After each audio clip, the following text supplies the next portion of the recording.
Over the course of 4.5 years, Stardew Valley, the game we all know and love, was developed by singular developer ConcernedApe, aka Eric Baroni. What started out as a project to teach himself a programming language became a dream project to improve upon the classic Harvest Moon series. Harvest Moon is a game that features the player inheriting a farm from their grandfather. Sounds familiar, doesn't it? He felt like the series had gotten progressively worse and wanted to address the problems he had with the game and include elements like crafting and quests. But during the development of Stardew Valley, ConcernedApe remade the game several times, including all the art and big parts of the gameplay, to finally release the game in February 2016, becoming a huge success and selling about 10 million copies by 2020.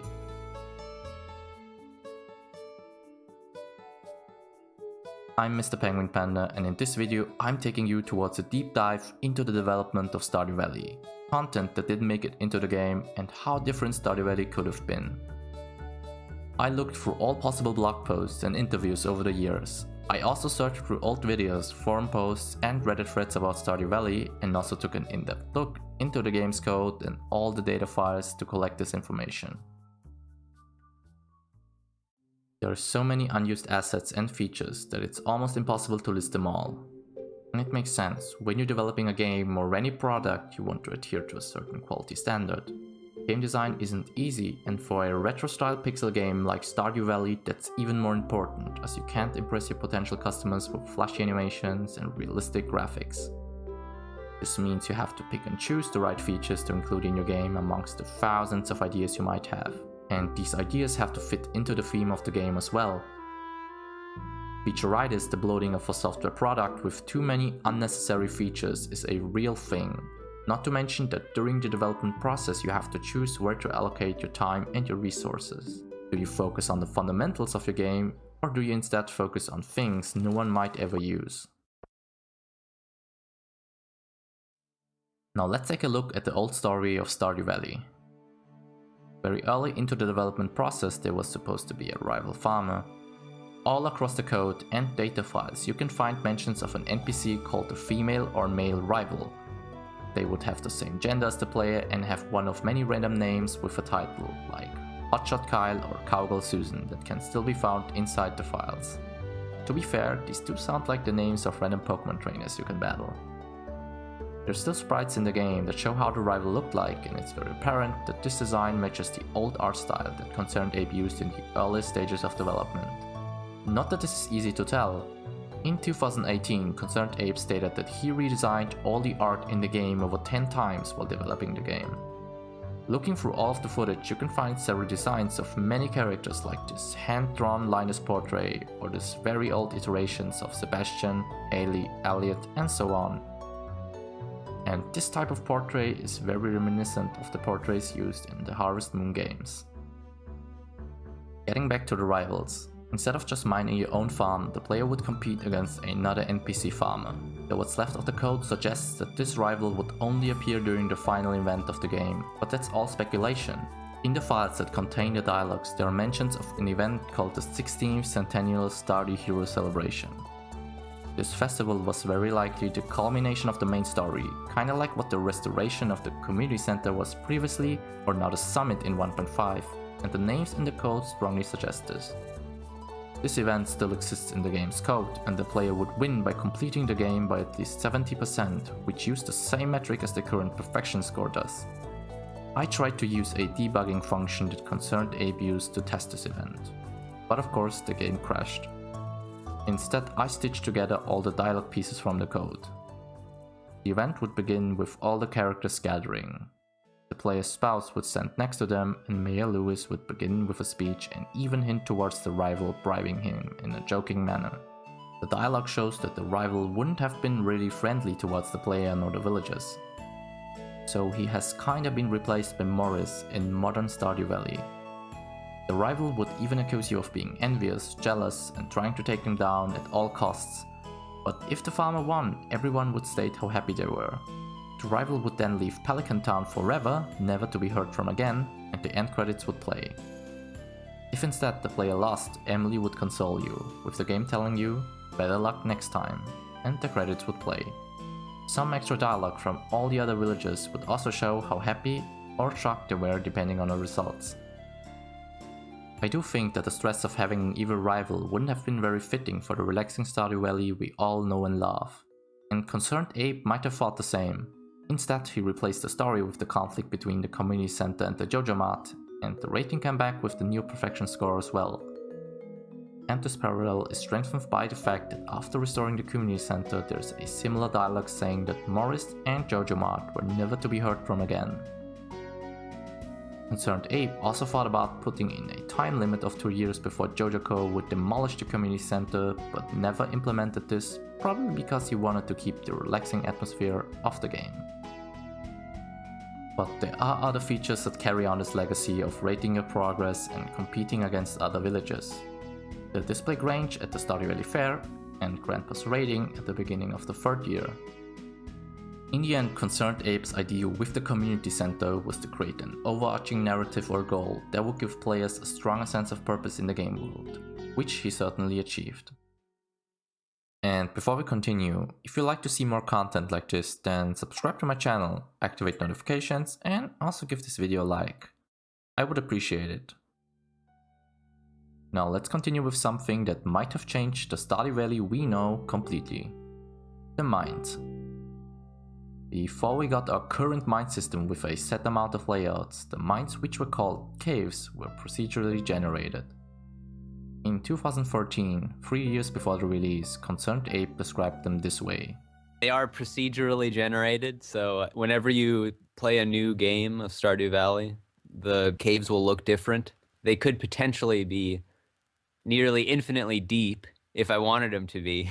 They are over 100 levels deep right now. In addition to having procedurally generated areas, I also have some mine areas that are not procedurally generated. And I wanted there to be some, feeling like there's kind of a little like story in the mines almost.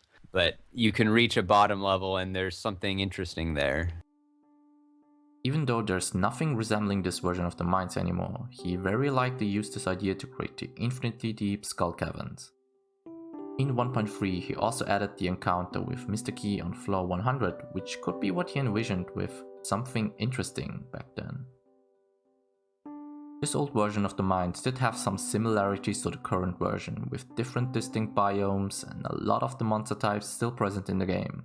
But there were also supposed to be other surprises which supposedly were secret areas or treasure chests.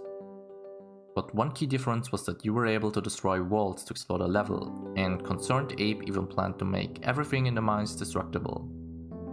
There were, for example, huge quartz crystals or stalagmites that you could destroy for stones, gems, and even prismatic shards. And to navigate this vast area you could use a magic map, which personally reminds me of the Zelda games. This map would either reveal the whole area but be difficult to acquire, or instead slowly reveal it to you as you explore. This unused sprite was very likely supposed to be the magic map, and the description says, "Siphons energy from deep within the earth." A very early trailer also shows that goblins were a possible encounter in what looks like an area resembling a castle. You can also see masses of dust sprites chasing you around in a frozen biome. In an earlier version of the code, before ConcernedApe removed goblins completely, you can see that there were 2 types of goblins. Goblin warriors that would attack with a dagger, and goblin wizards that would shoot fireballs, teleport around, and shout "sneak attack" if you caught them off guard. But unfortunately, the only goblin that's left now is the one blocking the path to the witch's hut. At some point, he also planned to include buildable mine elevator platforms to travel between the different levels instead of the current elevator system. In addition to that, there would be entrances to procedurally generated dungeons that you could discover while exploring the mines. These would have special rewards and exclusive monsters. Possibly even boss monsters? Maybe. Another big difference you might have noticed is that the mines also had lakes in them. You could cross them to reach different areas by using a raft, which acted as a tool. Besides the sprite and some code remnants, there's only a description left which says, "not suitable for ocean use." But this tool was scrapped. At Stardew Valley's 1-year anniversary, ConcernedApe stated the reason he removed this feature. He had spent a lot of time on it and had a working system, but wasn't satisfied with it. It didn't seem fun to him, so he scrapped this feature, leaving behind some code remnants. One must-grab tool was the lantern, which you can see in a very early video of 2012 showcasing the lighting system. It had a simple description: lights up dark places. You had to use fuel to activate it, and as the fuel ran out, the radius of the light got smaller and smaller. And this was supposed to be a mandatory tool to explore the mines, but probably got replaced by torches and glow rings. ConcernedApe might have even hinted towards something happening when the light ran out inside the mines.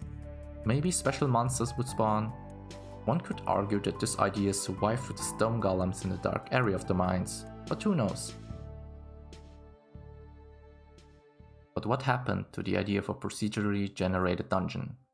Towards the end of 2015, the game was heading towards its final stages before releasing.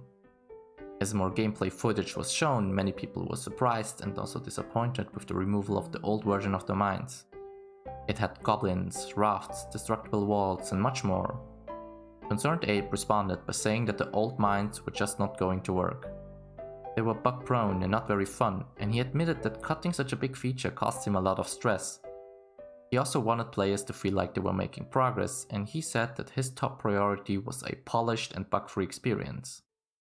And with that polished foundation, he could improve upon the mines with post-release updates. 4.5 years later, with 1.5, this finally came to fruition with the Shrine of Challenge and the Volcano Dungeon. And I don't blame ConcernedApe for that. I think that without difficult choices like these, Stardew Valley might not have been as successful as it is. Many indie developers work on features that are beyond their scope and remain unsuccessful with bug-ridden games. I think his perseverance of redoing the whole game several times for the game experience he envisioned is what ultimately brought him his success.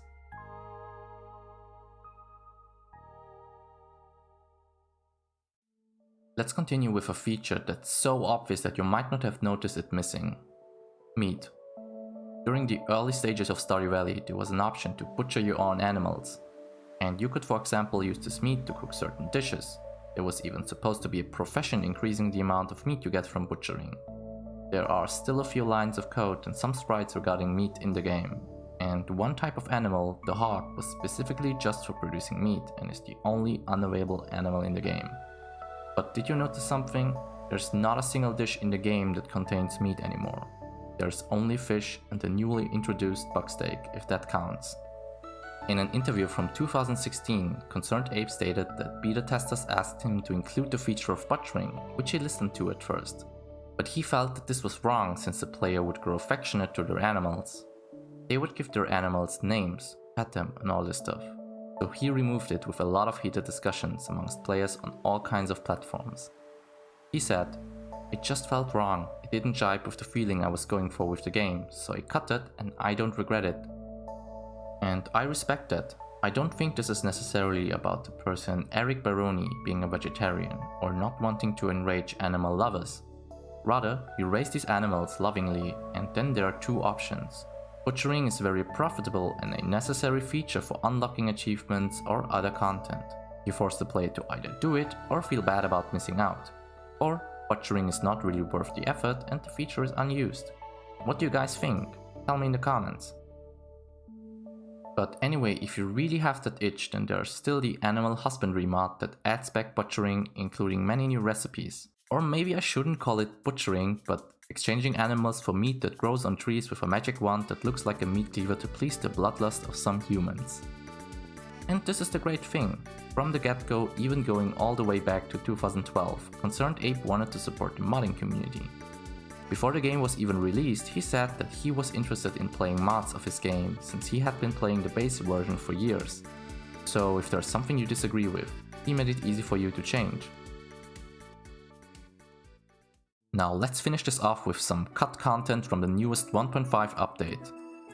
Even in the latest update, there are a lot of things that didn't make it into the game, but I'll focus on one aspect: unused key challenges. In my Keybeans guide, I've briefly mentioned them already. In the game files, you can find 2 unused special orders in the descriptions. They are not implemented in the code at all, so there's no way to do them. The first one is called Keys Double. You're supposed to find a doppelganger of Mr. Key that hides somewhere in town, and you have a single day to do so. If we search through the dialogues as well, there's one related to the quest saying, "Keys Double found a new hiding spot in town." Presumably, the doppelganger would constantly change his hiding spots, or maybe you would have to find him several times in quick succession. The second quest is far more interesting and is called 5 Plagues, and the quest is similar to Key's Crop, where you have to find key beans and ship 500 of them in a month. But in this case you get 600 beans at the start, in addition to any you can find, and you have to ship 500 fruits within a week. But what is supposed to make this difficult are the 5 plagues. Once again, if we dig into the dialogues and messages, we can find what ideas ConcernedApe had in mind regarding the 5 plagues. A dust storm could clog up your sprinklers for 5 days, so this would force you to manually water your crops. Gargoyles could descend upon your crops, which presumably are enemies you have to defeat, and I would guess that they would destroy the crops if left untouched. There would also be rabbits that would eat your crops over the night, which you can prevent by building fences. And this might actually be difficult with as many crops as you have. Another plague would be a powerful electrical storm. Maybe this would be some kind of weather condition with frequent lightning storms that could destroy your crops, who knows. And finally, a rot would spread among your key fruits. Who knows what this means? I speculate that randomly chosen crops would become rotten and you would have to find and destroy them before they affected other crops. And the 2 leftover messages probably relate to the plague's effects when you sleep without dealing with them. Overall, it does sound like a pretty cool quest. Imagine yourself trying to grow crops while monsters, lightning storms and hungry rabbits try to ruin you. It wouldn't surprise me if ConcernedApe simply lacked the time or motivation to implement this quest, since he was and still is focusing on 2 new projects outside of Stardew Valley. That's about all you can find about these 2 quests. Before I wrap this up, I still have a message left. I don't know ConcernedApe as a person, but I do know that he set out to create a wonderful game with a wonderful world. And over the years he received a lot of messages of support, some of disappointment and hate, and sometimes he wanted to give up entirely. Despite that, he persevered and stayed true to his roots to pursue his dream, and to create a game that would bring people joy to their lives. The reality is that not everyone has this opportunity, and not everyone will have the same success. But I do think that there are some beautiful parallels between the journey of the farmer in Stardew Valley and the journey of Eric Baroni.